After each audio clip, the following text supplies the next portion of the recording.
तकरीर खां अॻु में अवां प्यारनि खे मुंहिंजी गुज़ारिश आहे त लुड़ गोड़ शोर शराबो न कयो। माठ करे वेहो, जन के विहण जी जाइ मिले थी जे वेहो। ॻाल्हाइण में, शोर में, लुड़ में तकरीर माण्हू करे बि नथो सघे, सही ॿुधी बि नथो सघे। क़ुरान करीम में अल्लाह से फरमायो आहे त जॾहिं मुंहिंजो क़ुरान पढ़ियो वञे त कन ॾेई ॿुधो ऐं माठ कयो। इन सां गॾु मां खे ॿियो बर्ज़ हींअर ई करे छॾियां। 12 महीननि जे मुतालिक़ मुहर्रम जी माना छा आहे, मुहर्रम खे मुहर्रम छो चयो वियो, मुहर्रम में कहिड़ी इबादत कजे, मुहर्रम में कहिड़ा अहम वाक़िया, इन तरीक़े सां सफ़र खे सफ़र छो सॾियो वियो। उन में अहम वाक़िया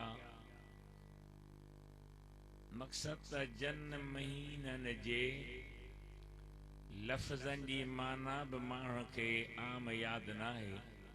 रजब, शबान, जुमादल ऊला, जुमादल उखरा, शवाल, ये 12 महीननि जी माना मतिलब उन्हनि जूं फज़ीलतूं, भलायूं, बरकतूं, उन्हनि में थींदड़ अहम वाक़िया उहे मूं गॾु करे किताब लिखियो आहे। मूंसां गॾु अचण वारा मुंहिंजे मदरसे जा 3 तालिब इल्म आहिनि।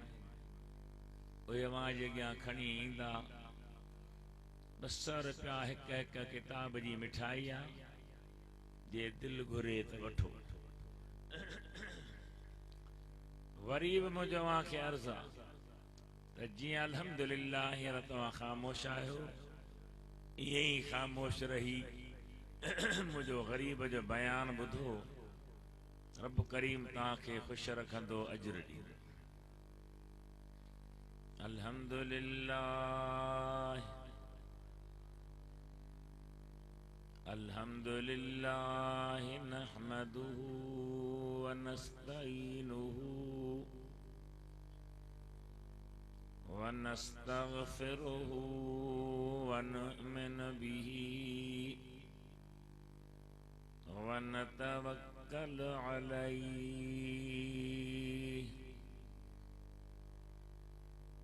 व नऊज़ु बिल्लाहि मिन शुरूर अनफुसिना व मिन सय्यिआत अमालिना। मन यहदिहिल्लाहु फला मुदिल्ल लहु व मन युद्लिल्हु फला हादिय लहु। व नशहदु अल्ला इलाहा इल्लल्लाह वहदहु ला शरीक लहु व नशहदु अन्न सय्यिदना व सनदना व शफीअना व हबीबना व शाफिअना व नाफिअना व नूरना व नूर अव्वलिना व नूर आखिरना नूरना व नूर रब्बिना व महबूबना व माशूकना व मौलाना वमन जाना मुहम्मदन अब्दुहु व रसूलुहु सल्लल्लाहु तआला अलैहि व अला आलिहि व अस्हाबिही व अज़वाजिही व अबनाइही व बनातिही व बारक व सल्लम तस्लीमन कसीरा। अम्मा बाद फ़क़द क़ाल अल्लाहु तबारक व तआला फ़िल क़ुरआनिल करीम वल फ़ुरक़ानिल अज़ीम। अऊज़ु बिल्लाहि मिनश शैतानिर रजीम। बिस्मिल्लाहिर रहमानिर रहीम। हुवल अव्वल वल आखिर वल ज़ाहिर वल बातिन व हुवा बिकुल्लि शैइन अलीम।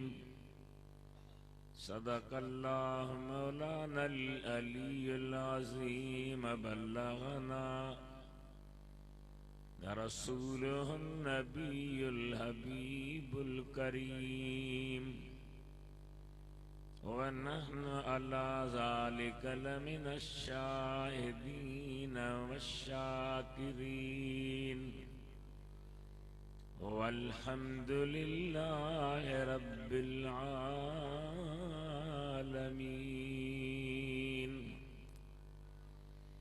इन्नल्लाह व मलाइकतहु युसल्लूना अलन नबिय्य या अय्युहल्लज़ीना आमनू सल्लु अलैहि व सल्लिमू तस्लीमा। अल्लाहुम्मा सल्लि अला सय्यिदिना व हबीबिना व शफीना व मौलाना मुहम्मदिन व अला आलिहि व अस्हाबिही व बारिक व सल्लिम तस्लीमा। या साहिबल जमाल व या सय्यिदल बशर मिन वजहिकल मुनीर लक़द नुव्विरल क़मर ला युमकिनुस्सना कमा कान हक़्क़ुहु बदज़ खुदा बुज़ुर्ग तुई किस्सा मुख्तसर। अर्श-ए आज़म मसनदे रफ़अत रसूलुल्लाह की हशर में सब देखेंगे इज्जत रसूलुल्लाह की।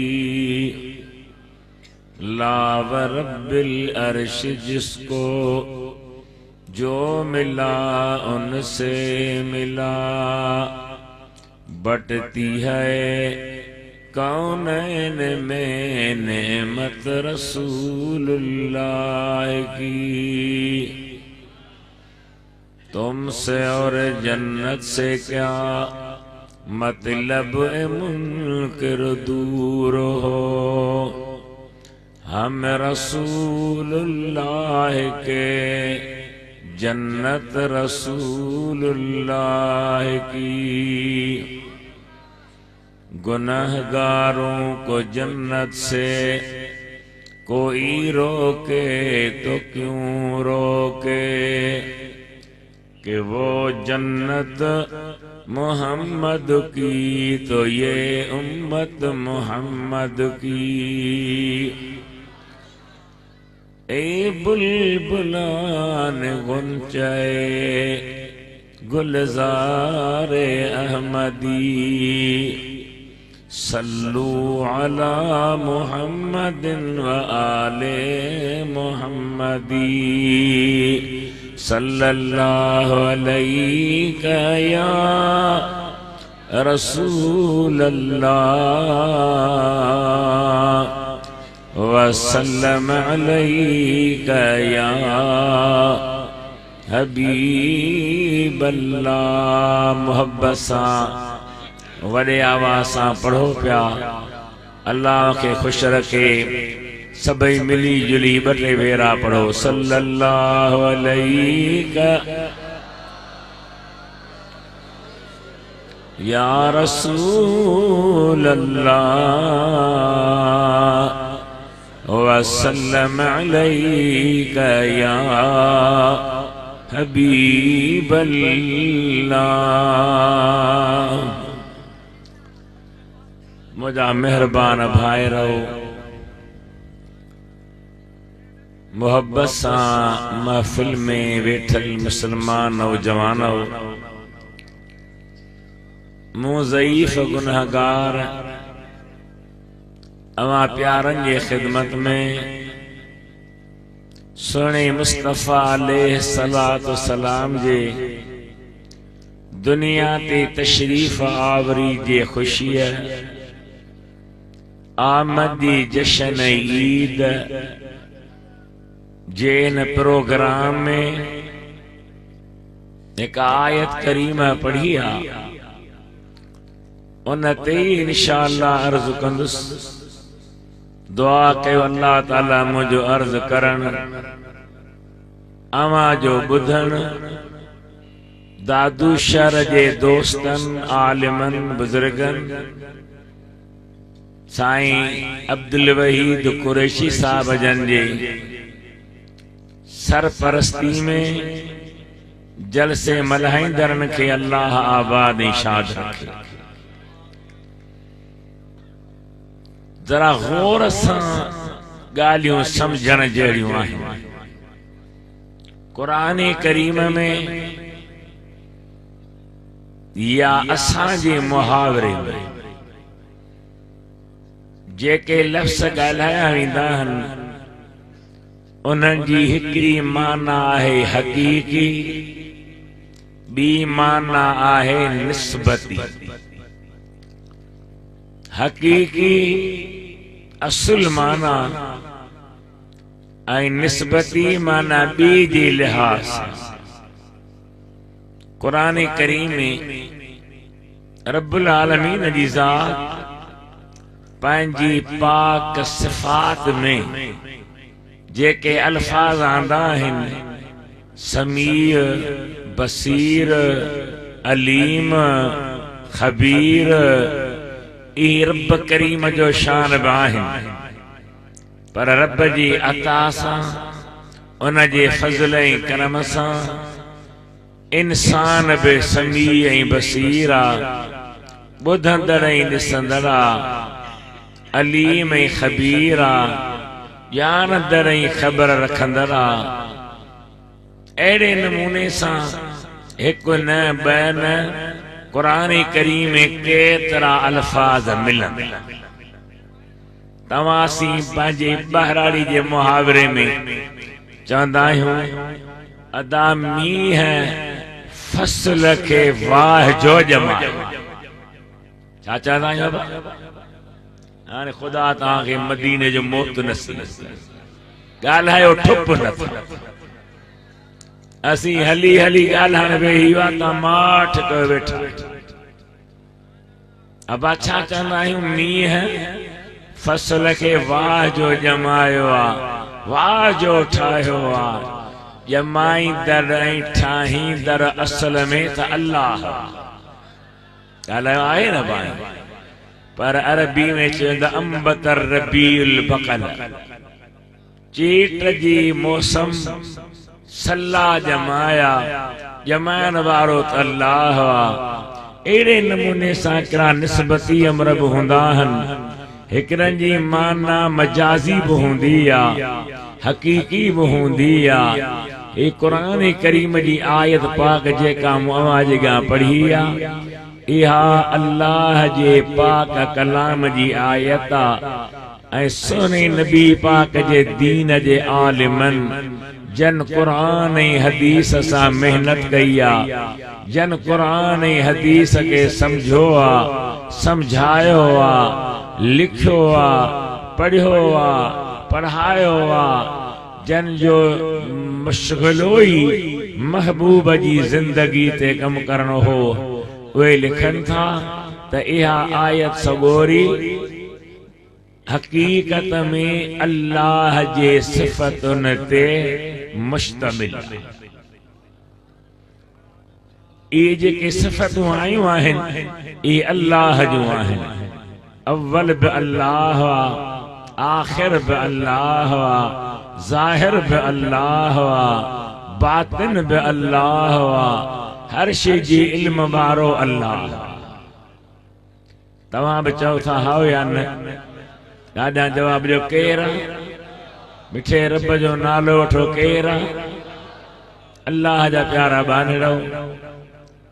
बुजुर्ग लिखन था हकीकत में ये सिफतूं अल्लाह जो आहिनि, पर अल्लाह जे अता सां, उन जे फज़ल ऐं करम सां, उन जे मेहरबानी मशीयत सां ई पंजई सिफतूं असां ऐं अव्हां जे सुहिणे नबीअ जो बि आहिनि। अव्वल, आखिर, ज़ाहिर, बातिन, हर शइ जे इल्म वारो मिठो मुस्तफ़ा बि आहे। पर निस्बती अमर आ, हकीकत में अव्वल अल्लाह आ, वरी मुस्तफ़ा ॿियनि खां अव्वल आ।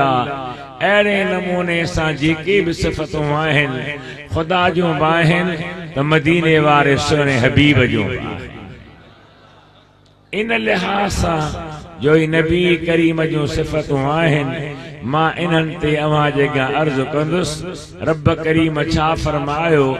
हुवल अव्वल वल बातिन, ऐं बातिन व हुव बिकुल्लि शैइन अलीम, ऐं इहो हर शइ जे इल्म वारो। अव्वल कीअं, आखिर कीअं, ज़ाहिर कीअं, बातिन कीअं, हर शइ जे इल्म वारो कीअं, इन जी वज़ाहत कंदा हलंदासीं। रब करीम जी ज़ात बरकात जे महबूब जा आशिको हुज़ूर अव्वल आ। छामे छामे अव्वल? पहिरीं ॻाल्हि त पाण ख़िलक़त में, पैदा थियण में, वजूद में अचण में सभिनी खां अव्वल। पाण फरमाए था कुंत अव्वल नबीन फिल ख़ल्क़, मां नबीयन खां पैदा थियण में अव्वल। ऐं पाण फरमाइनि था त मां कीअं अव्वल आहियां जॾहिं अञा का काइनात जी शइ पैदा न थी हुई, कंहिंजो वजूद न हो, त मां मुस्तफ़ा अव्वल वजूद में आयो। हिकड़ी हदीस पाक आ, ॿी हदीस पाक आ, वे मां खे अर्ज़ कंदो थो हलां। हिकड़ी हदीस आ मुंहिंजे सुहिणे हबीब करीम जी। अव्वल मां ख़लक़ल्लाहु नूरी, अव्वल अल्लाह ताला मुझे नूर के पैदा फरमायो। सुभान अल्लाह जो आवाज। हाने इहा हदीस हिक, ॿियूं बि अहिड़ियूं रिवायतूं आहिनि। ॿी रिवायत में आयो, पाण ई फरमाइनि था अव्वल अल्लाह ताला कलम के पैदा कयो। टी रिवायत में आयो अव्वल अल्लाह ताला रूह के पैदा कयो। चौथी रिवायत में आयो अव्वल अल्लाह ताला अकुल के पैदा कयो। रूह, कलम, अकुल, नूर, चार शयूं हदीस में आयूं त अव्वल पैदा थियणो आहे। हाणे छा चऊं त केर अव्वल आहे, कंहिंखे वधीक सही चऊं आलिमन सगोरन सनदूं ॾिठियूं रावी ॾिठा कहीं कहीं हदीस के वधीक सही चयो कहीं कहीं के वधीक सही चयो जेके ज़ाहिर जा आलिम आहिनि उन्हनि जा इन में मुख़्तलिफ़ अक़वाल आहिनि पर हिक हस्ती आहे जंहिंजो बगदाद बस्ती आहे एक हस्ती आहे जंहिंजो बगदाद बस्ती आहे जंहिं राज अलस्ती आहे जंहिंजे सचनि सिकवारनि लाइ जन्नत सस्ती आहे जंहिं लाइ दुनिया के मोहब्बत वारी मस्ती आहे आवाज भलो आहे पर थोरो फुट खन मथे खणोसि ओ आहे सुहिणो गौसुल आज़म कुतुबुल आलम महबूब सुबहानी शहबाज लामकानी सैयदना व मुर्शिदना अल हजरत शेख अब्दुल कादिर जीलानी अल हसनी अल हुसैनी रहमतुल्लाह ताला अलैह। सुभान अल्लाह सुभान अल्लाह। पाण इल्म जी दुनिया जा इमाम है फैज विलायत त पंहिंजी जाति बरहक पर इल्म जे लिहाज सां बि संदन वॾो मक़ाम पाण जॾहिं तकरीर कंदा हा खिताब कंदा हा त 400 भला उलमा काबिल उलमा ॼाणू उलमा माहिर उलमा पन्ना ऐं पेनूं खणी वेहंदा हा संदन बयान कयल नुक्ता राज ऐं असरार लिखंदा। तव्हां अंदाज़ो लगायो त जंहिंजे महफ़िल में 400 उलमा वेहनि त अवाम केतिरो हूंदो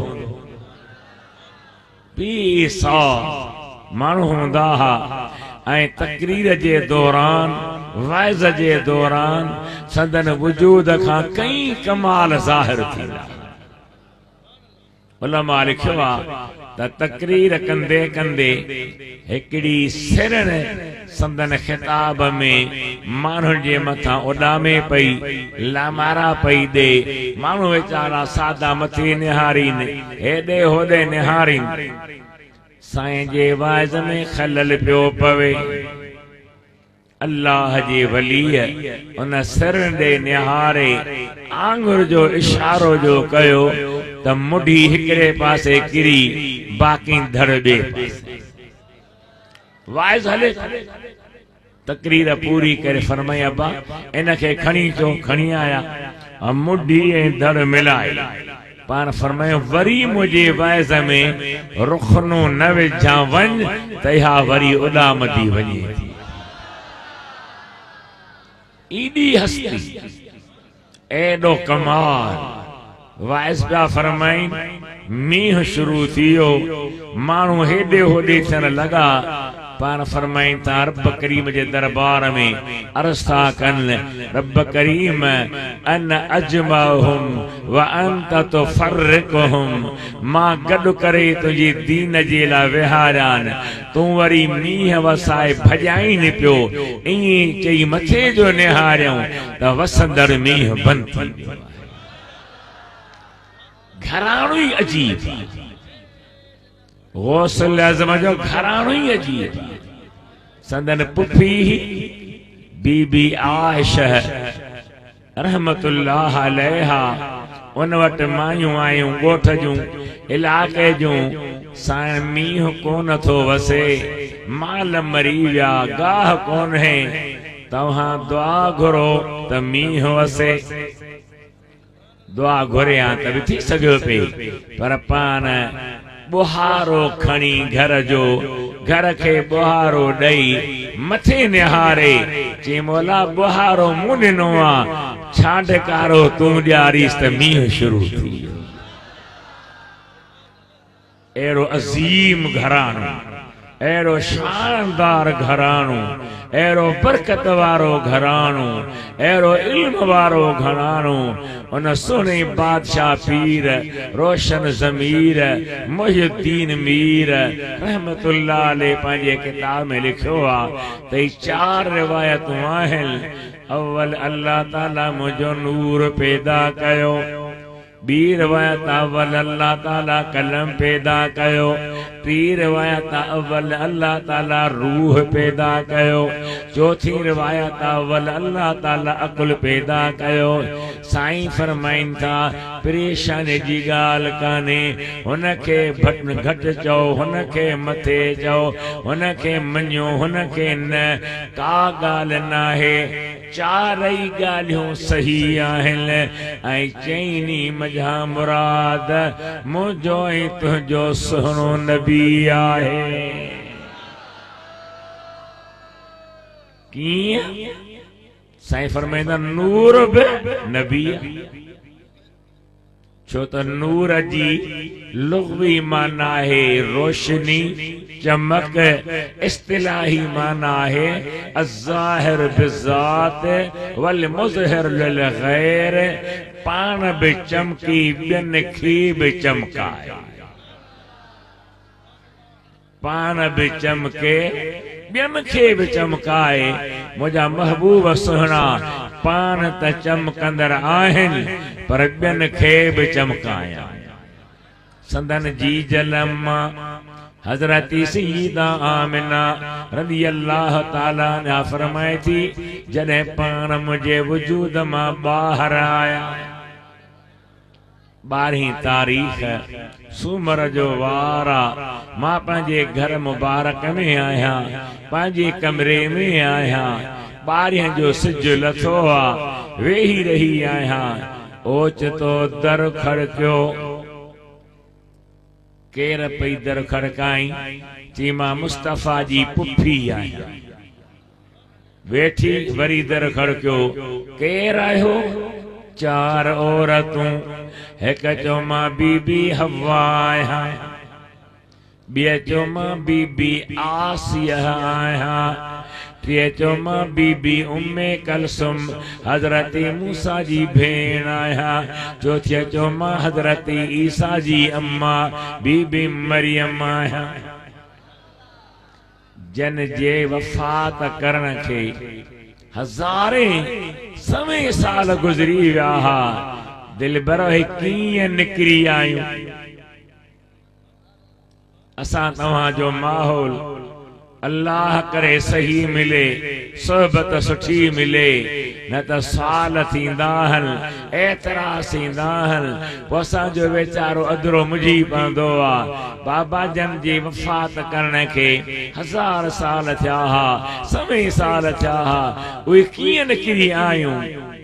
अव्हां उनखे चओ त मेराज वारी रात 1.25 लख नबी मुस्तफ़ा जी पुठियां निमाज़ पढ़ण जे लाइ कीअं निकिरी आया। चंदो बाबा हो त मेराज हो, की सो नबी से जो मेराज हो, ही वरी मुस्तफ़ा जो मीलाद। निस्बत हुजूर जी आ, नबी अब हुजूर जी ला आया, ही भी हुजूर जी ला आयूं। अम्मा सार फरमाई थी वेठूं, वरी दर खड़कियो। निहारिम सुभान अल्लाह, पैरन खां वारन ताईं सॼियूं नूर हुजन, निजूं नूर हुजन। पुछां थी केर आयो? चवण लॻियूं जन्नत जूं हूरूं आहियो। छा लायूं आयो?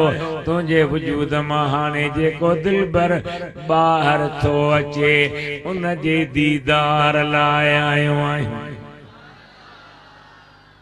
मुंहिंजे हबीब करीम जा आशिक़ो, अल्लाह ताला जो असां तव्हां ते एहसान, असां तव्हां ते मेहरबानी आहे, असां तव्हां ते भलाई आहे, जो असीं पंहिंजे महबूब जे अचण जी ख़ुशी पिया था कयूं। जेको अव्वल आहे, मूं अर्ज़ पे कयो त बादशाह पीर सोने फरमायो त त नूर बि हुज़ूर आ ऐं नूर जी माना पाण बि रोशन हुजे ॿिए खे बि रोशन करे। मुंहिंजे महबूब सोने जी अम्मा फरमाए थी पाण जॾहिं मुंहिंजे वजूद मां ॿाहिरि निकिता मां पंहिंजे कमरे में आहियां ईअं थोरो पाक मुंहुं पासीरो करे भित ॾे निहारियुमि त मुंहिंजी नज़र भित मां टपी आ, मके जे जबलनि मां टपी आ, झंगलनि मां टपी आ, शाम जे मुल्क जूं माड़ियूं मां पंहिंजे घर में वेठी ॾिसां। हुज़ूर पाण त चमकंदड़ आहे ॿियनि खे बि चमकाए। इन लफ़्ज़ नूर ते ई जेकॾहिं माण्हू वेही हले त काफ़ी कुझु अर्ज़ करे सघिजे थो। बादशाह पीर साईं फरमायो त नूर बि हुज़ूर आ। ॿी संदन हदीस आ अव्वल मां ख़लक़ल्लाहु रूही, अव्वल अल्लाह ताला मुंहिंजो रूह पैदा कयो।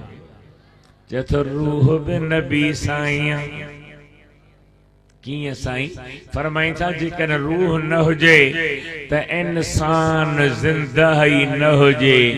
रूह साई ज़िंदगी वाबस्ता आहे। महबूब असांजे लाइ रूह आ छो त महबूब जे करे ई सॼो जहान हली रहियो। टी हदीस आ साईं फरमाइनि था पिया अल्लाह ताला अव्वल कलम पैदा कयो।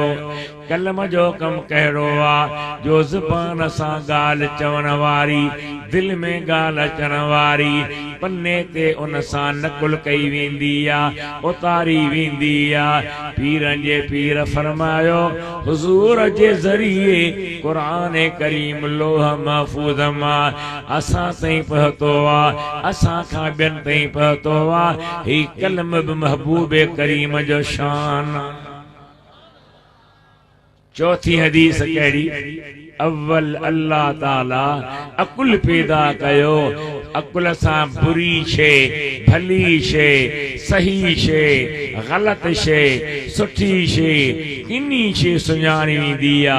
महबूब सां ख़बर पई ही हलाल आ, ही हराम आ, ही पलीद आ, ही पाक आ, ही जाइज़ आ, ही नाजाइज़ आ। ई सब सिफ़तूं मुस्तफ़ा जूं आहिनि। बादशाह पीर साईं लिखियो त इन्हनि रिवायतुनि में इख्तिलाफ़ आहे ई कोन। नूर बि सुहिणो नबी आ, रूह बि सुहिणो नबी आ, अकुल बि सुहिणो नबी आ, त कलम जो शान बि सुहिणो नबी आ। मूं अर्ज़ पे कयो त पाण अव्वल आहिनि, संदन हदीसूं आहिनि। पाण फरमाई था क़यामत जो ॾिहाड़ो ईंदो सारी दुनिया जा इंसान पंहिंजे कब्रनि मां ॿाहिरि निकिरंदा, ॿाहिरि ईंदा, पर सभिनी खां अव्वल अव्वल पंहिंजे मज़ार मां निकिरण में मां मुस्तफ़ा करीम आहियां। अव्वल मां आहियां। वरी फरमायूं त क़यामत जे ॾिहाड़े पुल सरा तां माण्हुनि खे लंघणो पवंदो। उन पुल सरा तां लंघण में बि अव्वल मां। थकिजी त कोन पवंदो न। असीं थकल आहियूं, माण्हू कूड़ छो हणे, पर हाणे अल्लाह से अव्हां खे ख़ुशि रखे हेॾे तादाद में गॾु थिया आहियो, वेठा आहियो, पोइ मिड़ई कंझी संझी बि तव्हां सां कुझु त अर्ज़ु कयूं न।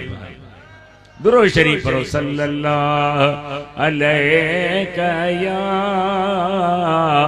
रसूल अल्लाह, वॾी आवाज़ सां वसल्लम अलैका या हबीब अल्लाह। पाण फरमाई था अन अव्वल मई या मुर्र अल सिरात, पुल सिरात तां लंघण में अव्वल मां। छो लंघंदा अव्वल त उम्मत जी लाइ पुल सिरात तां लंघण आसान थी वञे। पाण जॾहिं मेराज शरीफ ते विया हा सिदरतुल मुंतहा खां मथी थी विया त जिब्रील अमीन बीही रहियो। पाण फरमायो जिब्रील अध में यारी न छिन, छो थो बीही रही? चए थो सुहिणा मथे मुंहिंजी ताक़त न आहे, जे ज़रा बराबर हलंदुसि त मुंहिंजा पर ई सड़ी वेंदा। पर मुंहिंजो हिकिड़ो अर्ज़ु आहे, ओ अल्लाह खां मंज़ूर कराए अचिजो।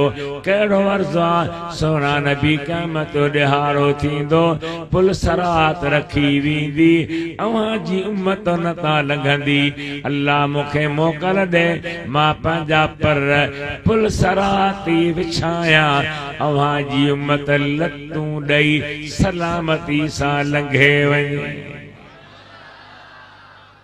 हीअ आहे जिब्रील जी दरख़्वास्त। आला हज़रत जैंखे असी नबी पाक जी इश्क, मोहब्बत, अदब, एहतराम करण जी करे पांजी सिर जो साईं था मञूं, आला हज़रत था चऊं। उन भलारे छा फरमायो? चए थो जिब्रील, चए थो मां पर विछाईंदुसि, पर महबूब मूंखे पंहिंजी निगाहुनि सां पार कजां। जिब्रील जे पर खे ख़बर ई भली आवाज़ सुभान अल्लाह जो, पर वेझा चओ था, परे वारा कोन था चओ, पोयां कोन था चओ। मुंहिंजा सुहिणा केॾी प्यारी आला हज़रत जी सोच आहे। चथो पुल से उतारो राह गुजर को खबर न हो, पुल से गुजारो राह गुजर को खबर न हो, जिब्रील पर बिछाए पर को खबर न हो। संदन बी हदीस त क़यामती ॾिहाड़े जेको मुंहिंजो दीदार करण चाहे, ओ टिन चाहनि थी मूंखे ॾिसे। क़िबला किथे? हिकिड़ो मीज़ान साहिमी जिते अमल तुरंदा, मां तशरीफ़ फरमा हूंदुसि त उम्मतनि खे अमल तोराइण में खोट न पए, वधराए ॼान नेकियूं। ॿियो पुल सराते हूंदुसि, मतां को किरी पए त खणाए वठांसि। ॿियो हौज़े कौसर ते हूंदुसि, उञायल ईंदा त पाणी प्यारे ढव कंदो मां। पुल सरात जी तकरीर पे कहें, आलिम सगोरे कई, ॿुधण वारा वरी पंहिंजा पंहिंजा ज़हन रखंदा आहिनि। हिकिड़े ॿिए खे चयो, ॿुधी थो, वार खां सनी तलवार खां तिखी, कई मंज़लूं हेठां मथां सॼी कबी बाह, इन पुल तां लंघणो पवंदी। हिकिड़ो ॿिए खे चए थो, चईंदा मौली साहब भली पियो चवे, पर भला सिधे हलण जो लाचार आहे छा? असीं खणी फिरी हलंदासीं। सुभान अल्लाह। हर कंहिंजी पंहिंजी सोच आहे न, पर सही हुते फिरण जी ॻाल्हि कान्हे का। मदीने वारे फरमायो त पुल सरात अव्वल मां लंघंदुसि, माना चे करे ईंदुसि, पोइ मुंहिंजा उम्मती ईंदा, ऐं जॾहिं मुंहिंजा उम्मती पुल सरात ते कदम रखंदा त जहन्नम जी बाह पाण दाह करे चवंदी, रोह रोह या मोमिन फ़इन्न नूरक युत्फ़िउ नारी। मोमिन तकरो तकरो लंघे वञ, तुंहिंजे कल्ब में जेको ज़िक्र जो इश्क जो नूर आहे, महबूब जे फैज़ जो नूर आहे, ओ मुंहिंजे बाह खे विसाए थो छॾे। पाण फरमायो, मां पुल तां लंघण में बि अव्वल आहियां। सोना ॿियो छा में? मां अल्लाह जे बारगाह में शफात करण में बि अव्वल आहियां। वॾी आवाज़ सां चओ। ऐं जंहिंजी शफात क़बूल पवंदी, उन्हनि में बि मां अव्वल आहियां। महबूब सुहिणे जूं हदीसूं आहिनि, क़ुरान करीम जूं आयतूं आहिनि। तबलीग न हो अहले हदीस जो वडो आलिम पीर बदीउद्दीन शाह राशिदी झंडे वारो तफसीर बदीउ तफासीर लिखियो थई। सख्त ज़हन जो माण्हू हूंदो हो पर उन पंहिंजी तफसीर में लिखियो आ त महबूब जी शफाअत हिकु न ॿ न टे न कुरान करीम जे आयतुनि ऐं मुतवातिर हदीसनि मां साबित आ। जेको शफाअत जो इनकारी आ वो मुसलमान साईं फरमाईंदा मां अव्वल शफाअत कंदुसि ऐं जंहिंजी शफाअत क़बूल पवंदी उन्हनि में अव्वल मां आहियां। मुंहिंजे हबीब करीम जा आशिको मुस्तफ़ा करीम जी ज़ात आ बरकात ऐं असां ई तव्हां बल्कि इंसान ज़ात काइनात में पैदा थियण वारा इंसान जन महशर जे मैदान में गॾु थींदा त कंहिंखे जुरियत न हूंदी जो अल्लाह सां ॻाल्हाए। ज़मीन ट्रामे जी हूंदी बाह पई मथां वसंदी अखियुनि मां रोई रोई पाणी ख़त्म करे छॾींदा रत वहण लॻंदो। पोइ चवंदा हलो कंहिंखे ॻोल्हियूं जेको अल्लाह ताला वटि असांजे लाइ सिफारिश करे। कंहिंखे चऊं अबा पोइ बि अबू आ हलो त हज़रत आदम खे था हली चऊं साईं अवां असांजी शफाअत कयो। साईं फरमाईंदो मूं कणक जो दाणो खाधो जन्नत मां लही आयो अञा मूंखे ॻणती आ मता वरी उन जे बारे में पुछा करे मां न अर्ज़ कंदुसि अवां हज़रत नूह ॾे वञो। वरी हज़रत नूह वटि ईंदा साईं फरमाईंदो मुंहिंजी पुट मुंहिंजो चवण कोन कयो हो ॿेड़ीअ में न चढ़ियो हो ॾुख बीठो आहे अल्लाह ताला जी ज़ात खे मञे हा न मञई मां फिक्र में आहियां मता वरी उहा पुछा करे। हज़रत इब्राहिम चवंदो मुंहिंजी जाइ नाहे हज़रत मूसा चवंदो मुंहिंजी जाइ नाहे हज़रत ईसा वटि ईंदा चवंदो मुंहिंजी जाइ त कान्हे का छो था ॿियनि जे दरनि ते धिका खाओ वञो मुस्तफ़ा जी दरवाज़े ते ॿी दर ते वेंदव त ला ऐं ला मां न चवंदुसि पर मुस्तफ़ा जी दरवाज़े ते हा ऐं हा। सलाह शरीफ पढ़ो सल्लल्लाहु अलैहि या रसूल अल्लाह वसल्लम अलैका या हबीब अल्लाह। वॾी आवाज़ सां पढ़ो अल्लाह ताला अजुर ॾींदो अल्लाह ताला रहम ऐं कर फरमाईंदो खुली पढ़ायो सल्लल्लाहु अलैका या रसूल अल्लाह।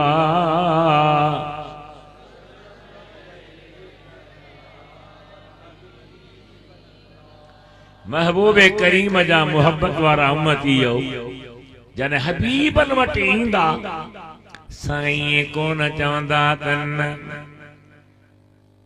हदीस अल्फाज पाण फरमाईंदा अन लहा अन लहा मां वेठो आहियां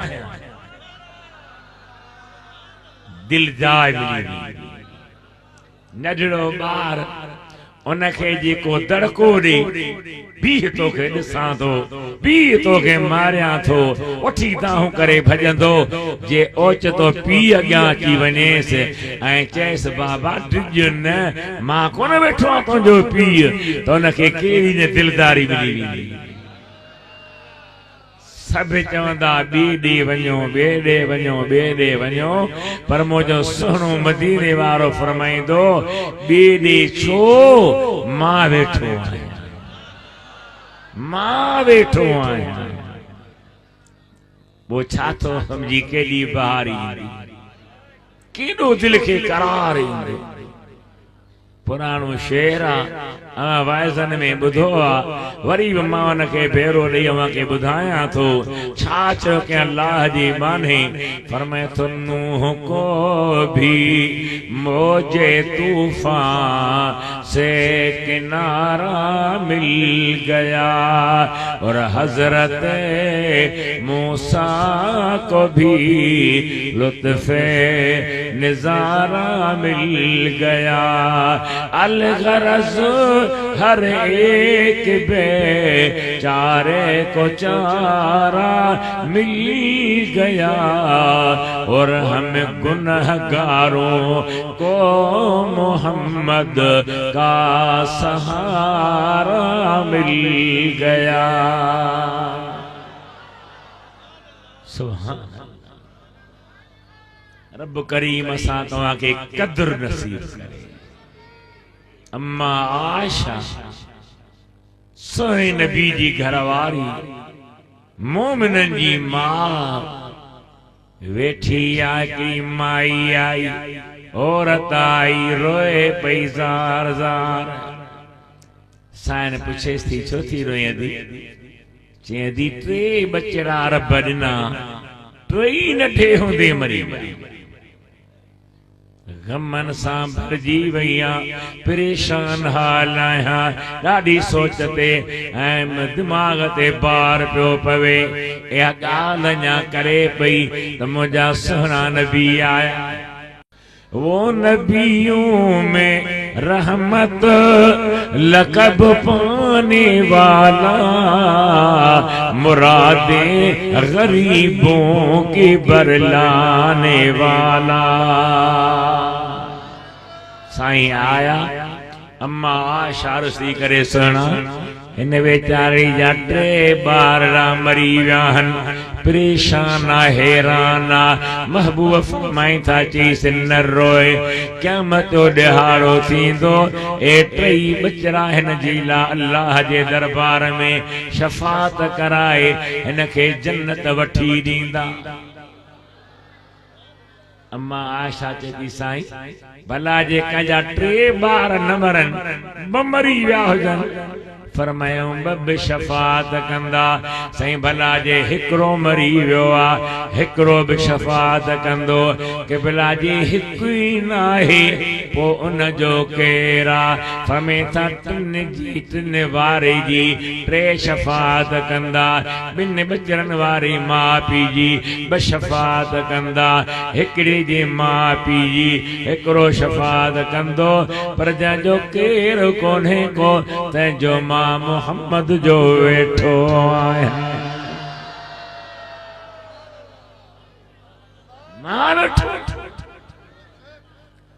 कमाल मुझे मुस्तफा जे रहमत लिल आलमीन पान फरमाई था अन अव्वल शाफिन व अव्वल मुशफ़्फ़िन मां शफ़ात कंदड़ बि अव्वल आहियां जंहिंजी शफ़ात क़बूल पवंदी उन्हनि में बि अव्वल आहियां।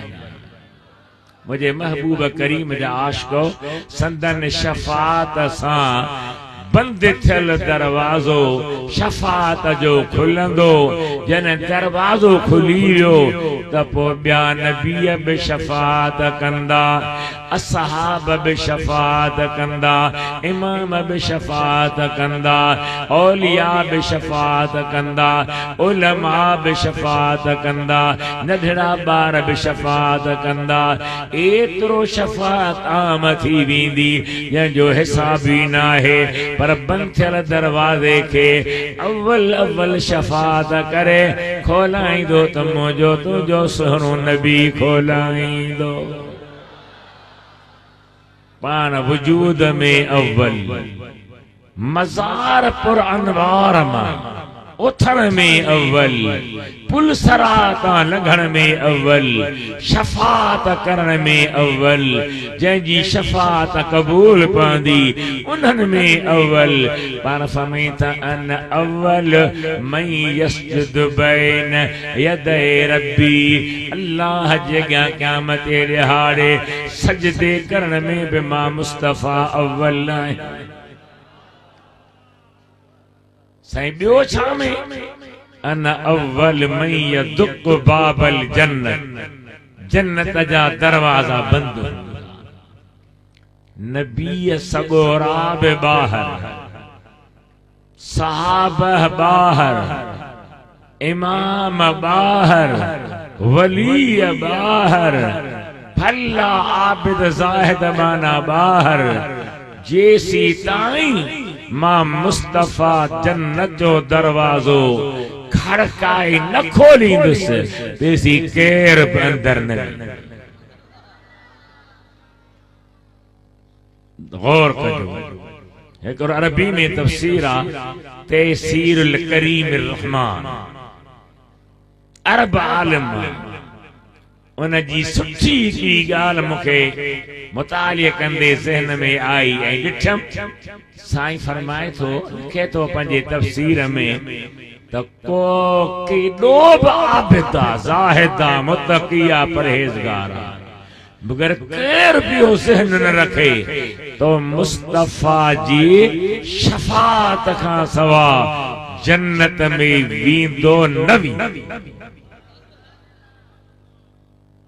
अल्हम्दुलिल्लाह मुंह कमजोर ज़ईफ 70-80 कुरान पाक जा तफसीर थी वेंदा नंढा वॾा ई तहसीरुल करीम रहमान तफसीर वारो अरब आलिम थो लिखे कहिड़ी आयत जे तफसीर में लिखे थो व उज़लिफतिल जन्नतु लिल मुत्तक़ीन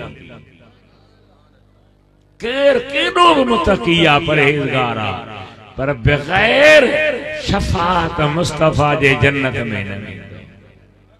हाणे मां खां पुछां विच में ज़िमनन त जंहिं जी ज़ात ईंदे ई सजदो करे असां तव्हांखे यादि कयो जंहिंको महबूब क़यामती ॾिहाड़े उथंदे ई पुल सराता लंघी असां तव्हां लाइ आसानी कंदो जेको साहिमीअ वटि बीही असां तव्हां लाइ आसानी कंदो जेको क़यामती ॾिहाड़ी अव्वल सजदो कंदो अव्वल शफात कंदो अव्वल शफात क़बूल पवंदी असां तव्हां लाइ कंदो जेको बंदि थियल जन्नत जो दरवाज़ो खड़काए खोलाईंदो असां तव्हां लाइ खोलाईंदो पोइ इन दिल भर जी अचण जी ख़ुशी कयूं या न।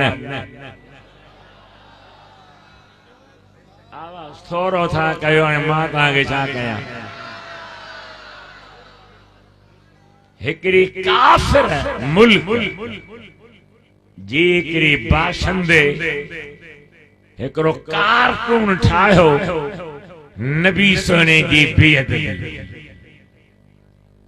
मुखे रब करीम उमरो नसीब कयो हो महबूब जे मुल्क में हासिल खुदा जो कसम वाह वाह जिद्दे शरीफ में नौजवान अरबन बुढ़ड़न पोढ़न कॉन्फ्रेंस रखी ऐं उन ग्राउंड में रखी जेको जिद्दी में आ जंहिंमें 60,000 कुर्सियूं हन उन कुर्सन ते माण्हुनि खे विहारे ऐं उन्हनि नौजवाननि पंहिंजी ग़ैरत खे ज़ाहिर कंदे पंहिंजी अक़ीदत खे ज़ाहिर कंदे पंहिंजी मुहब्बत खे ज़ाहिर कंदे मुंहिंजे सुहिणे नबी ते उहे सलाम पढ़िया आहिनि मां भरे आयो हां उहे सलाम पढ़िया अथनि जो बग़ैर कंहिं सोच जी अखियुनि मां ॻोढ़नि जा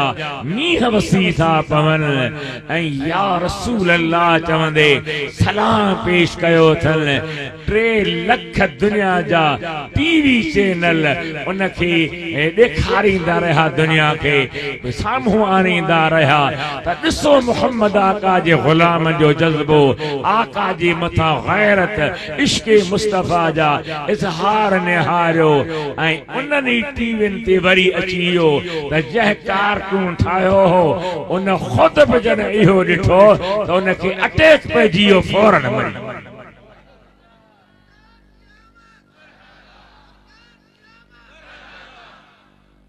बस नारो नारो हनो, नारे तकबीर, नारे रिसालत लगी था नारा हनाए।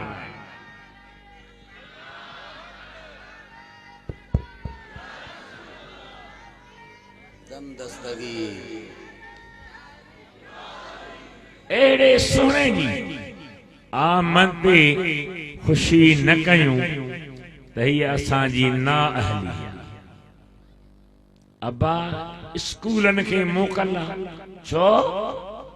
चई साईं मोहम्मद अली जन्नाह जो ॾींहुं यौमे वफ़ात।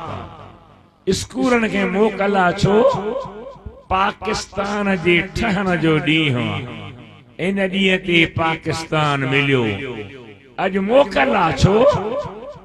इक़बाल जी वफ़ात जो ॾींहुं आहे, लियाकत अली खान जी वफ़ात जो ॾींहुं आहे, भुट्टो साहब या बेनज़ीर साहब जे फांसीअ ते चढ़ण या गोली लॻण खे दुनिया खां छॾण जो ॾींहुं आहे। हीअ फलाणे जी सालगिरह, हे फलाणे जी सालगिरह, हे फलाणे जी सालगिरह।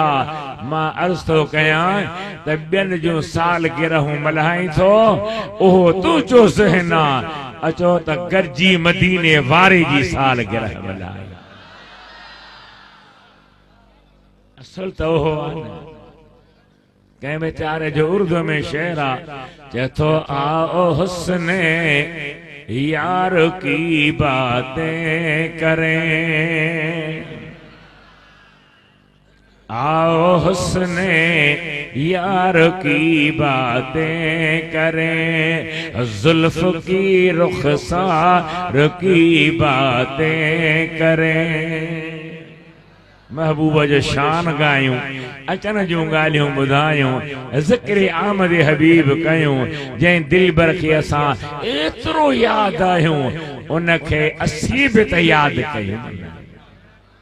असीं मार के वेठा आहियूं, निमक हराम न थींदासीं, बेक़दुर न थींदासीं, बेशुक्र न थींदासीं। पंहिंजे रब करीम जो शुक्र कंदासीं, हम्द कंदासीं जो उन अहिड़ो दिलबर नबी ॾिनो आहे, जंहिं जहिड़ो न आयो न ईंदो, न थियो आहे न थींदो, न मिलियो न मिलियो। पान अव्वल आहिनि, हर शइ में अव्वल आहिनि। वरी छा बयान थियो? वल अव्वल वल आखिर, ऐं पान नबियन में आखिरी नबी आहिनि। जन खां पोइ कंहिं नबीअ जो अचणु मुमकिन ई न। कुरान चए थो आखिरी नबी आहे, संदन हदीसूं चवनि थियूं मां आखिरी नबी आहियां। सहाबा इन आखिरी नबी हुजण जी अक़ीदे ते जंगियूं कयूं, जिहाद कया, लड़ायूं कयूं। हिक जंग में 700 कुरान करीम जा कारी ऐं हाफ़िज़ असहाबी शहीद थी विया ख़त्म नबुवत जे अक़ीदे ते। असांजे महबूब खां पोइ को नबी थींदो ई कोन। कुरान चए थो आखिरी नबी आहे, हदीस चए थी आखिरी नबी आहे, सहाबन चयो आखिरी नबी आहे।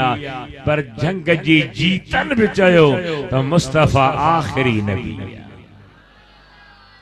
पाण कद वेठा हा, एकरो बदवी बहरारी जो अरब आयो ऐं बड़ो पटको बदल साईं जे साम्हूं आयो।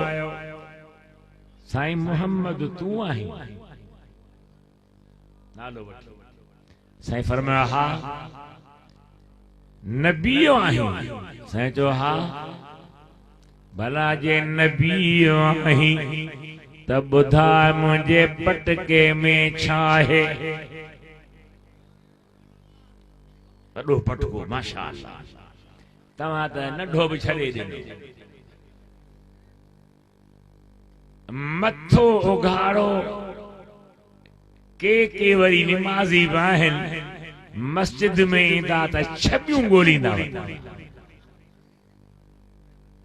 अल्लाह तोखे मथे ते पग नसीब करे, मुंहं ते ॾाढ़ी नसीब करे, निमाज़ बाजमात नसीब करे, पंहिंजो ज़िक्र नसीब करे, पंहिंजे महबूब ते दुरूद नसीब।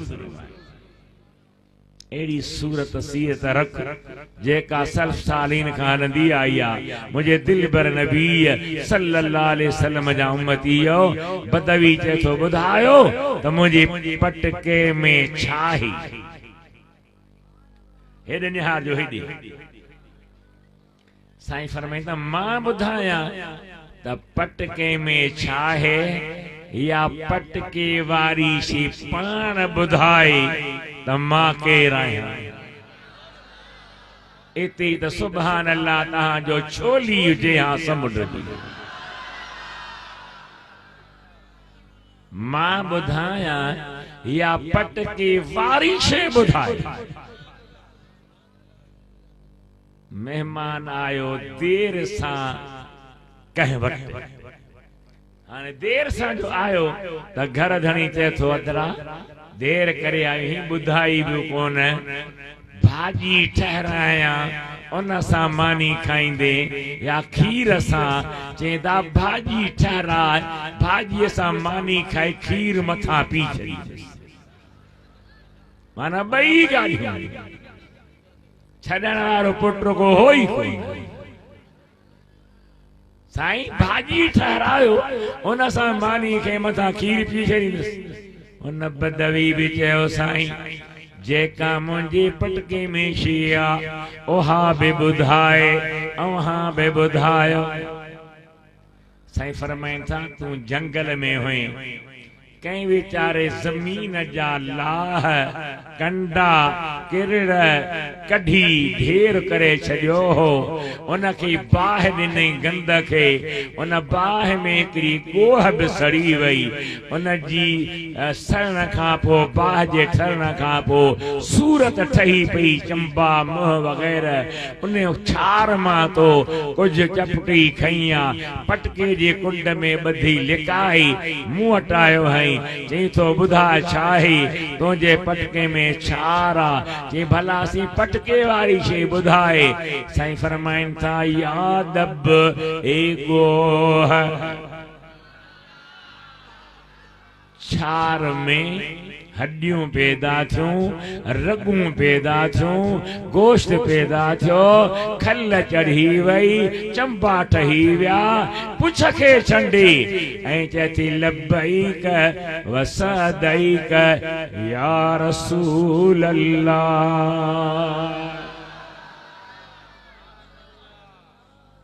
अवां खे बि मां ग़रीब अर्ज़ कंदुसि त या रसूल अल्लाह जो विर्द पको कि वीचारा चिड़ंदा पर चिड़ अजाई अजाई मां त चवंदो आहियां तव्हांजा वॾा बि चई विया या जो सीहो सहाबन बि ॻाल्हायो आहे परे वेझो न परे इमामन बि ॻाल्हायो आहे वलीयन बि ॻाल्हायो तूं असीं गरजी चऊं त ॾाढो भलो थी वेंदो। हाओ या न ॻाल्हायो लब्बैक मां चवां तव्हां जवाब ॾियो या रसूल अल्लाह लब्बैक या रसूल अल्लाह। भला सीउ लॻो अथव या बाहूं मुआ गो वरन कोन थियो लब्बैक या रसूल अल्लाह लब्बैक या रसूल अल्लाह लब्बैक या रसूल अल्लाह वसदैक या रसूल अल्लाह। गोह जी मिट्टी गालाए चए थी लब्बैक वसदैक या रसूल अल्लाह। फथ किया बदवी पटके खे लाहे रखो पटके मां बाहर निकरी आई भाग थी वसियो दिल भर जो दीदार पई करे सुहरे नबी जो दीदार कजे बि इन जो न जवाब ॾियो दिल थी चवे रुगी दिल भर जो दीदार कजे प्यार जो ही हकदार वाहिन सा प्यार कजे दिल थी चवे रुगी दिल भर जो दीदार कजे प्यार जो ही हकदार वाहिन सा। अल्लाह खुश कंदव जलसन में मानो पढ़ाईंदा ना आहिनि पर तव्हां परवाना हो पिरीअ जा मूंसां गॾिजी पढ़ो पिया वरी बि चवां थो पढ़ायो दिल थी चवे रुगी दिल भर जो दीदार कजे प्यार जो ही हक़दार आहिनि असां प्यार जो ही हक़दार प्यार कजे दुख सुख में ही सुहिनल सॾड़ा ॾींदो ॿिया छिनंदा ई गुनहगारनि खे गॾींदो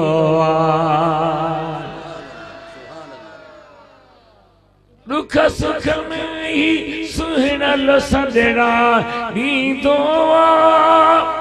ॿिया छिनंदा ई गुनहगारनि खे गॾींदो अहिड़े जानिब तां छो न जान निसार कजे प्यार जो ही हक़दार प्यार जो ही हक़दार आहिनि असां प्यार कजे दिल थी चवे रुगी दिल भर जो दीदार कजे प्यार जो ही हक़दार आहिनि असां प्यार कजे गोह जा भाग जहरी निहारे साईं था फरमाइन मन दा बुद्ध गोह कंजी थी इबादत करी चेती क़िबला उन अल्लाह जी थी इबादत कयां जंहिंजी आसमाननि में हुकूमत आ जंहिंजी ज़मीननि में बादशाही आ जंहिंजी समुंडनि में बि हाकिमियत आ जंहिं इंसान लाइ ॿेड़ियूं ॿेड़ा हलाए बहरनि में रस्ता खोले छॾियानि उन अल्लाह जी थी इबादत कयां बदवी जो सुना अल्लाह की त सभु मञूं था त आहे का ताक़त आहे अव्हां ला छा थी चवे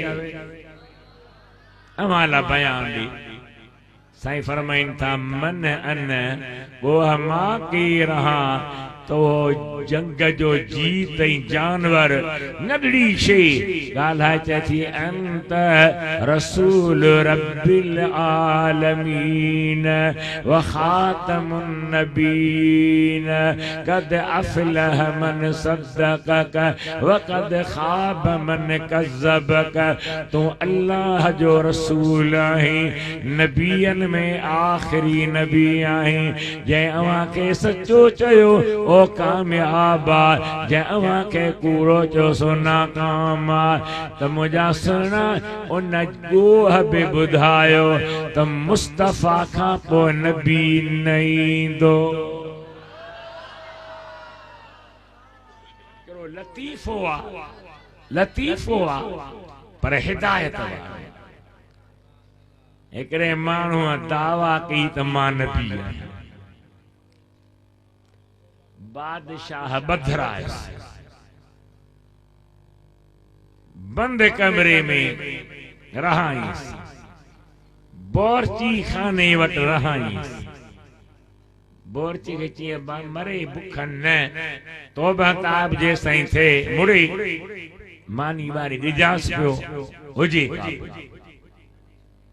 5 ॾींहं 10 ॾींहं महीनो गुजरियो हाणे वरी घुराईस ची दे खबर तो दावा की मां नबी आहियां जी हा सही नबीअ ते वही लहंदो आ तो ते को वही लथो आ जी हा सही कहिड़ो जी अल्लाह ताला मोती वही लथो आ या अय्युहन नबी अलैक बिल मतबख ओ नबी बोरची खानू न छॾ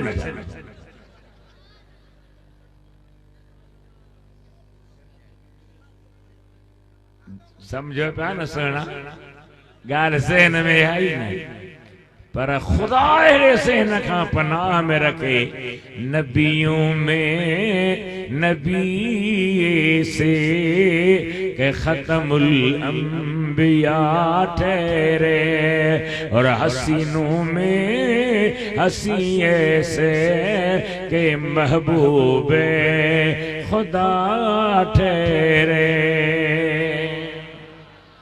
हुजूर अव्वला ऐं आखिरा ऐं ज़ाहिरा जो जेको बि ॾिसंदो हो सो समझंदो त आहे सच्चो नबी। खुलियल यहूदी मदीने जा पान खे पढ़ियल समझंदा हा, काबिल समझंदा हा, अरबन की जानवर वांगुर ॿियनि खे समझंदा हा। जन सोना हबीब मक्के मां हिजरत करे मदीने पहुता त उहे यहूदी पंहिंजी वॾी काबिल पढ़ियल लिखियल अब्दुल्ला बिन सलाम खे जेको 3 किताबनि जो माहिर हो, तौरात इंजील ज़बूर जो, उनखे तैयार करे वठी आया त हल सोने नबी सां सवाल जवाब। आयो जने मुझे दिल बरती नजर, सुभान अल्लाह, राजा चो सुभान अल्लाह, वॾी आवाज़ सां चओ, नजर जो पई त बे इख्तियार ज़बान मां निकिरी वियुसि, ही पाक मह त कूड़ हणण जहिड़ो आहे ई कोन।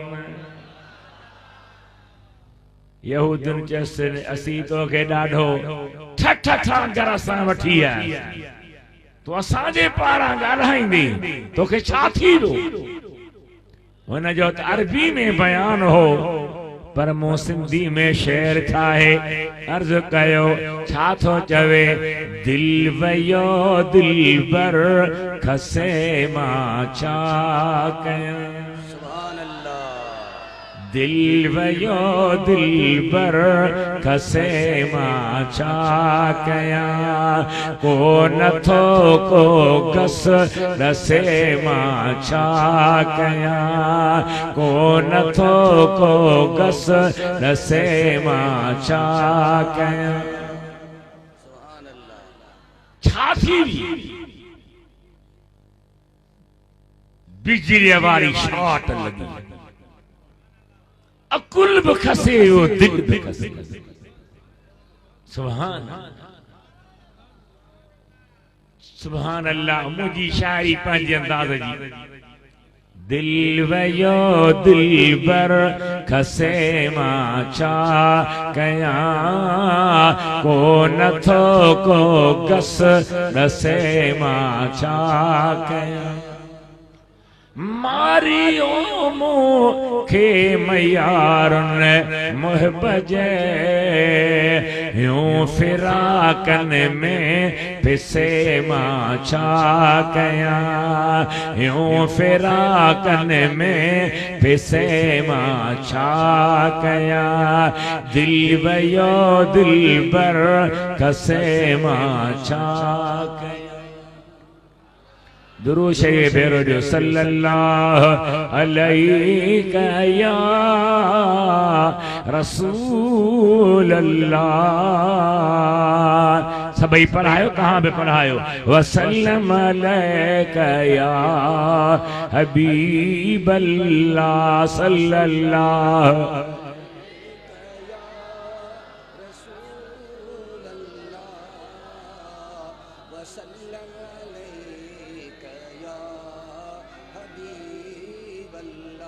महबूब आका के निहारींदे हमरा काबू थी वियो आ।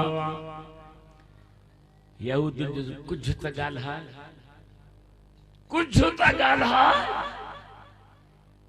साईं चयो हलिया वे बैठो, छा थो ॻाल्हाए?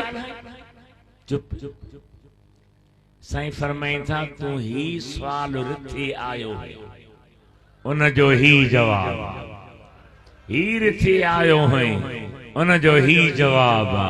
हीर थे आयो है, उन जो ही जवाब आ। मुझो महबूब अव्वल बाहे, आखिर बाहे, ज़ाहिर बा।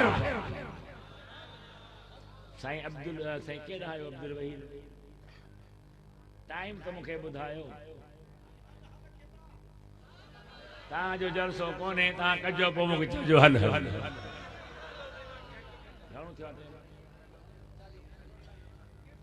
9:40 है। 8 नहीं 40 न 20 ते वेठोस कलाक थी वियो हिन जलसे जो कलाक बि गंजा न कंहिंखे दुख न रंजा पर इन हूंदी बि थोरो अर्ज कयां त मुंहिंजो महबूब कीअं ज़ाहिर अबू जहल ॿुधो अथव अबू जहल ॿुधो अथव या न नाम यारो काफ़िर साईं 10 बजे ताईं मुंहिंजी उमिरि आहे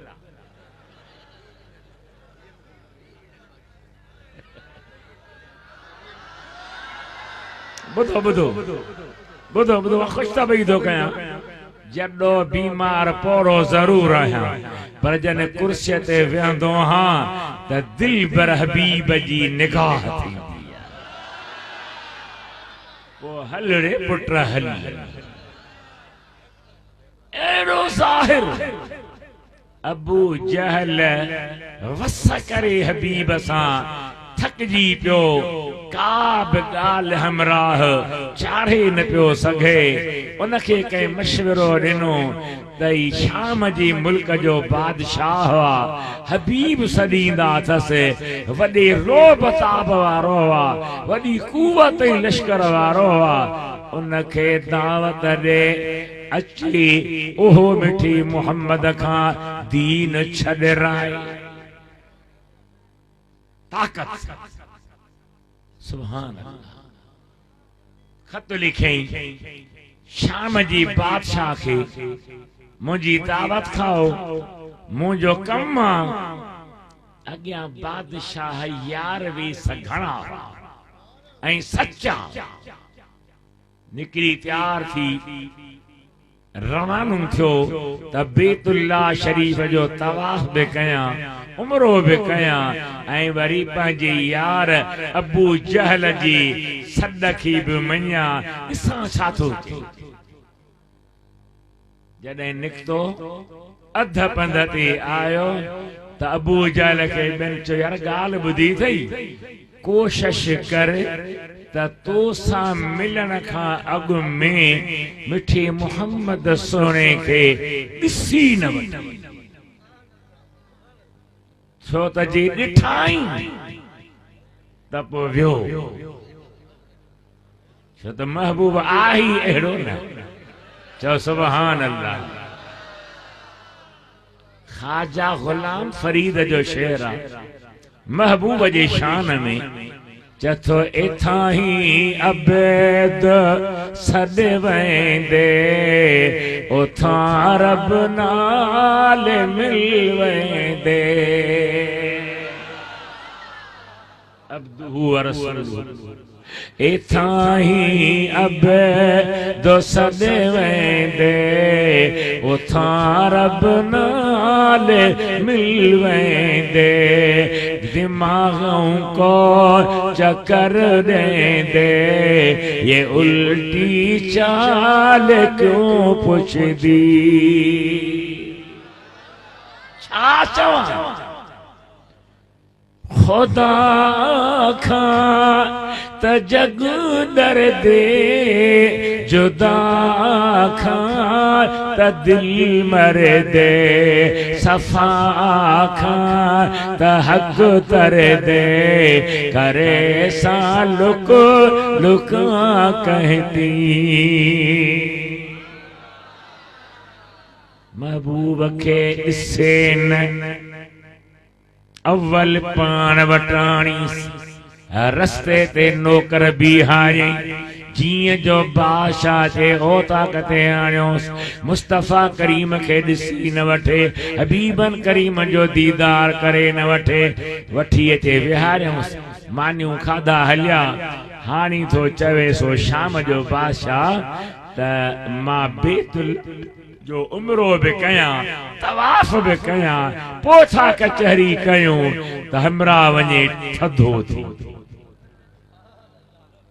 सुस्त पुछईं अबू जहल सुस्त थो थी चेदा वञी थो मां झली त नथो सघां पर बताओ चितो मक्के में बैतुल्लाह में सुहिणो हबीब जो नालो रखो वठी मोहम्मद मुंह में न पइजी चइबो पइजी ईंदो त छा आहे चई छा आहे कोन्हे मां कंदो आहे तकरीर हिकिड़ो दरवेश सीता जो ईंदो आहे तकरीर में जो मज़ो अचेसि चए कल्ह मरी विया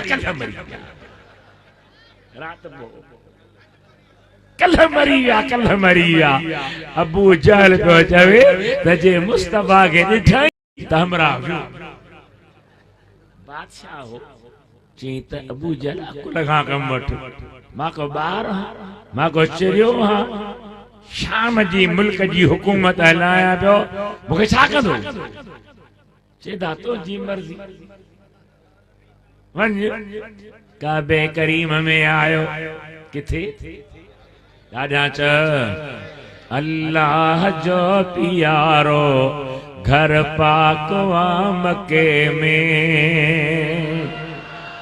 अल्लाह जो प्यारो घर पाक वा मके में तव्हां बि चवरायो अल्लाह जो प्यारो घर पाक वा मके में अल्लाह जो प्यारो घर पाक वा मके में जाओ हबीब साहिब लौलाक आमके में जाओ हबीब साहिब लौला कयाम के में अल्लाह जो प्यारो घर पाक मके में हरम में आयो काबतुल्लाह जे हरम में आयो तवाफ जी नियत पियो करे त हतीम शरीफ में मुझो सुनो नबी अल्लाह जी इबादत में कुरान पियो पढ़े बुधाई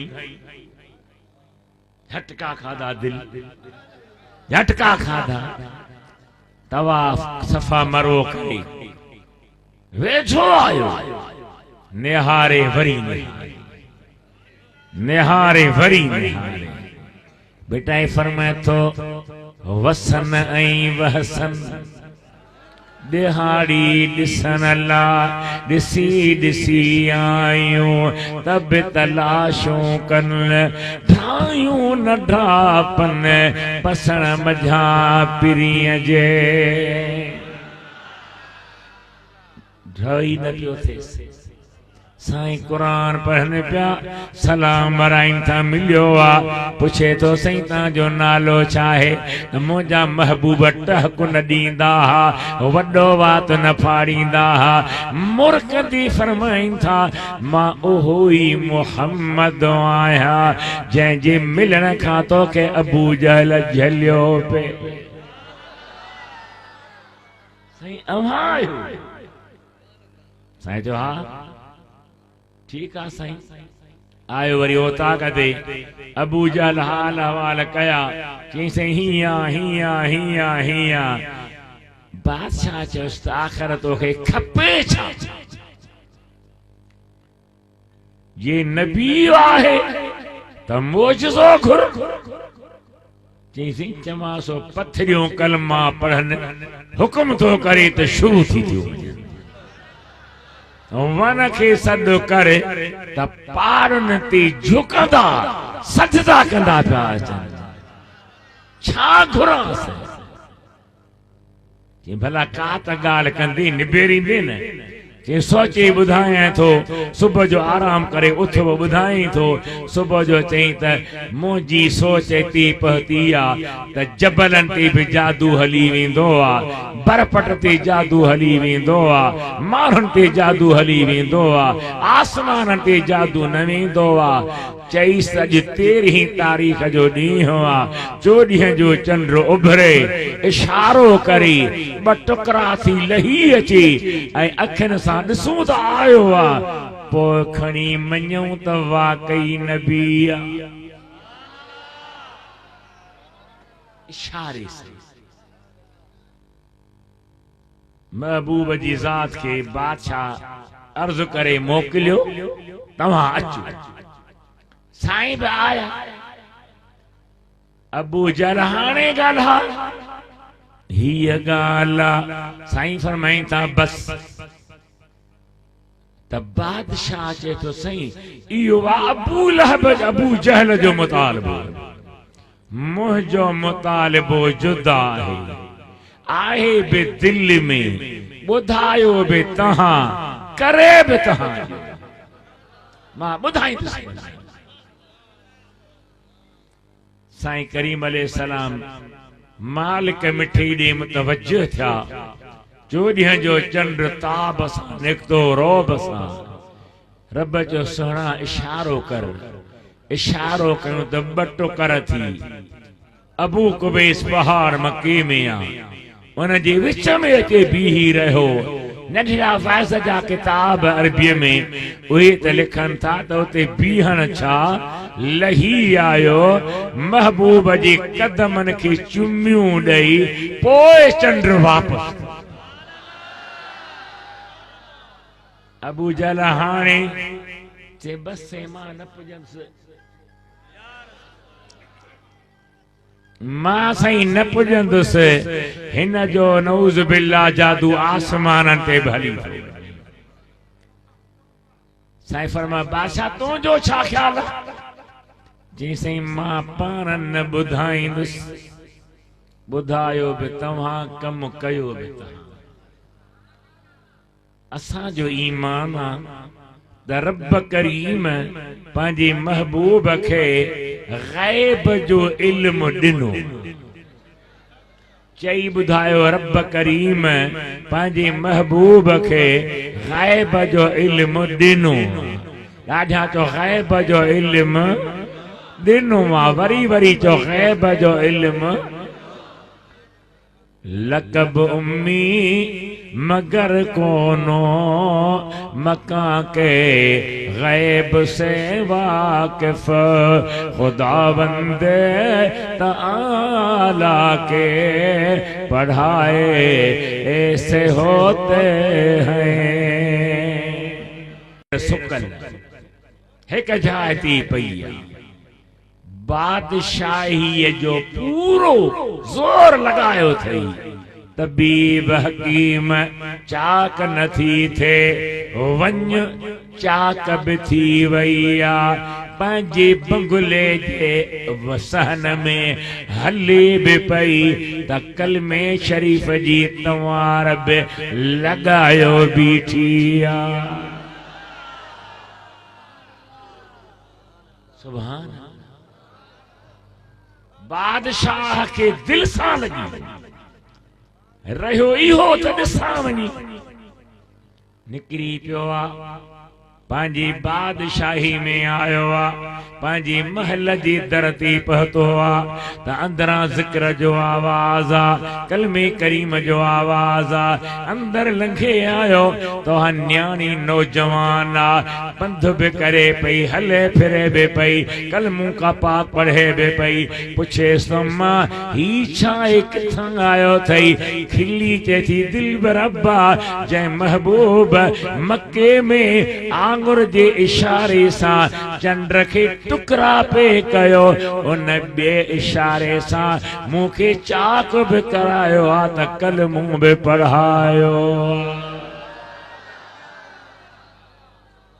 अव्वल बि आहे आखिर बि आहे ज़ाहिर बि आहे बातिन बि आहे बातिन माना संदन जी का हकीकत आहे उनखे हर को माण्हू पहुची न सघंदो गार में अबू बकर सुहिणे हबीबन खे हंज में सुम्हारियो केॾो वेझो हो हज़रत अली करमल्ला वजहू पंहिंजे हंज में आराम कराए निंड पे कराई जो लथल सिज मोटियो हो एॾियूं असीम हस्तियूं जॾहिं उन्हनि पंहिंजे आका ॾे निहारियो त पाण फरमाइनि था मुंहिंजा सहाबियो 1000 भेरा निहारियो दीदार कयो पर मुंहिंजी हकीकत खे अल्लाह खां सवा केर सुञाणी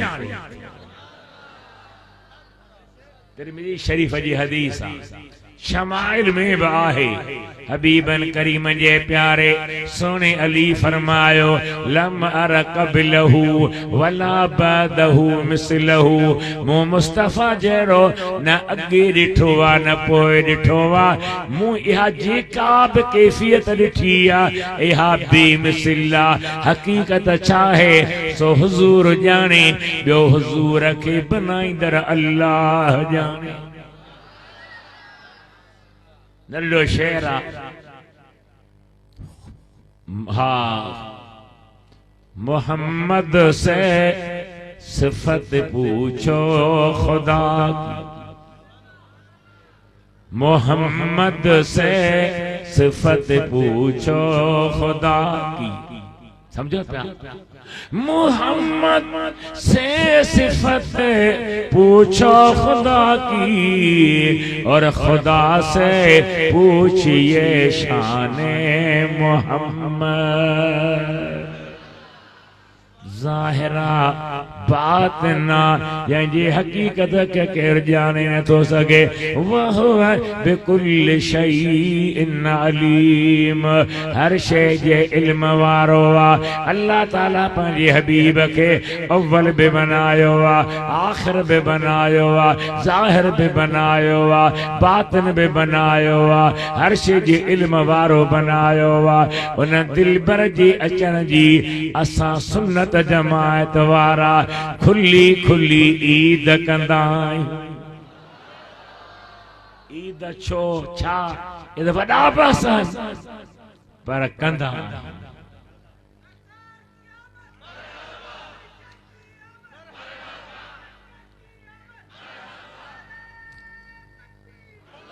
छा चवंदा हूं ईद मीलादुन नबी, मोमिन मल्हायो मुड़ुस थी। ईद मीलादुन नबी, मोमिन मल्हायो मुड़ुस थी।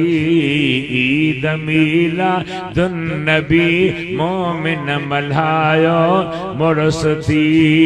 रब ॾिनो महबूब रब जो हमद गायो मुड़ुस थी। रब ॾिनो महबूब रब जो हमद गायो मुड़ुस थी। ईद मीलादुन नबी, मोमिन मल्हायो मुड़ुस थी। केड़े किताब में लिखल आहे? केड़े किताब? मां अर्ज़ कयां, तफसील नथो बयान कयां, पर सुन्नत जमायत जेके हदीस जा किताब आहिनि उन्हनि में सही बुखारी मुक़द्दम, उन सही बुखारी जो शरह वा फतहुल बारी, लिखण वारो अल्लामा इब्ने हजर अस्कलानी, जंहिंखे हाफ़िज़ुल हदीस चवंदा आहिनि। वॾो क़ाबिल आलिम हदीस जे फन जो। ॿिया बि किताब लिखिया अथई। उन पंहिंजे फतहुल बारी में लिखियो आहे त मुस्लमान हमेशा महबूब जे ॼमण जूं खुशियूं मल्हाईंदा, उन जूं बरकतूं ऐं फ़ाइदा हासिल कंदा। मुस्तनद मोतबर किताब। अल्लामा अली कारी जुदा किताब लिखो, जलालुद्दीन सुयूती जुदा किताब लिखो, वडन वडन आलमन केतरा किताब लिखिया आहिनि मीला शरीफ जे मौज़ूअ ते। ऐं मूं पंहिंजे शहर में चयो ओ मां अर्ज़ करे पोइ मां जी जाइ मां कुर्सी ख़ाली कयां, ॿिए कंहिंजो नंबर हुजे त तशरीफ़ फरमा थे। मूं छा चयो पंहिंजे शहर में, ईदूं त भलारियूं सभने पर मीलाद जीद अजीब है।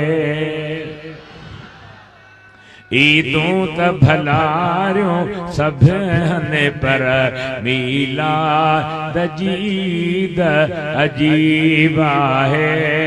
एहसान करे जंहिं रात दिनो रब पहे जो प्यारो हबीब आहे। शरह बुखारी में लिखियो अल्लामा इब्न हजर खोले छा लिखियो अथई मीलाद कंदड़ खुश रहंदो सदा थियो उन जो निरालो नसीब आहे। इदरीस अल्लाह ताला जो जेॾो बि शुक्र कर घटि आहे। उन ई त अता कयो आसिन खे दिल जे दर्दन जो तबीब आहे। उन ई त अता कयो आसिन खे दिल जे